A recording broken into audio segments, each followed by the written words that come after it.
I'm sitting on the bolster. Sam's going to be working on the chair.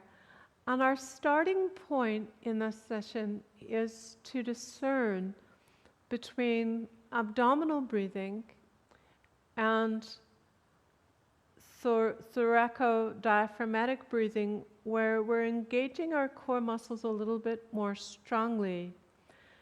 When we're working to release tension in the body, it's very helpful to allow the abdominal wall to relax completely as we take a breath in and as we take a breath out, to allow the abdominal wall to be soft and giving. So in some of these inquiries that we're going to practice, it will behoove you to be working with this relaxed abdominal breath. When we shift into working with postures where we're engaging an active movement of our legs or an active movement of our arms, and we need to have more strength and cohesion through our center, it's very helpful then to shift from this abdominal breathing into a diaphragmatic breathing where there's a very, very slight engagement of the abdominal wall. That slight engagement of the abdominal wall means that as my diaphragm descends, the internal organs can no longer come forward, which happens in abdominal breathing.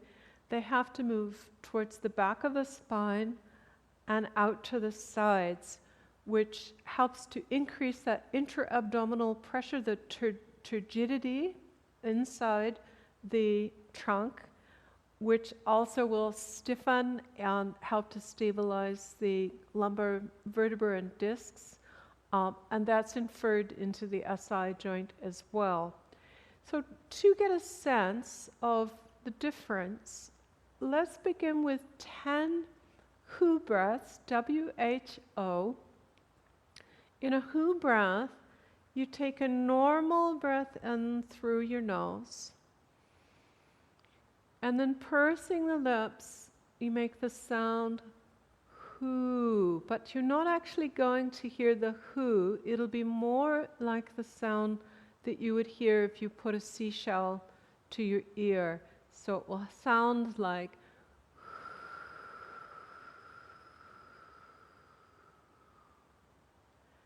breathing in through the nose.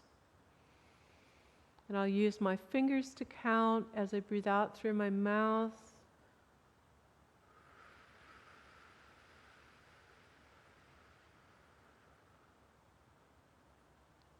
Breathing out 1, breathing in through the nose. Breathing out 2.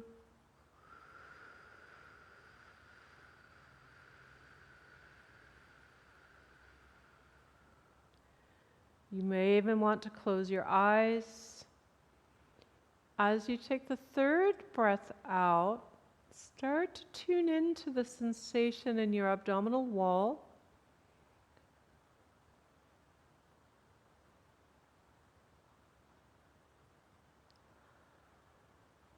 As you move on to breath 4, bring your fingertips onto your abdomen.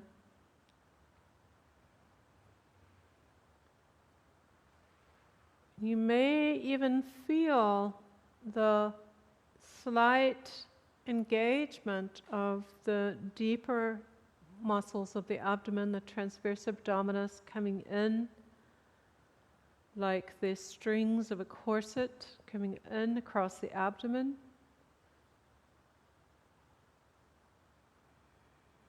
And then as you take your next inhalation, inhalation 5 or 6, wherever you are in the sequence of 10, feeling that residual engagement of the abdomen still there, so that as you're inhaling, you're feeling a slight containment of the abdominal wall, a broadening of the ribs and the diaphragm out to the side, a broadening of the shoulders,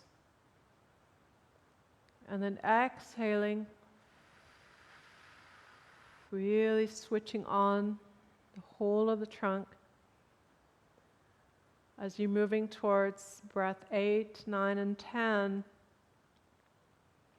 you might also notice that as we start to engage the diaphragm and recruit our core muscles as we're breathing, that the spine is starting to become more erect, the mind a little bit more focused, the emotions calming down.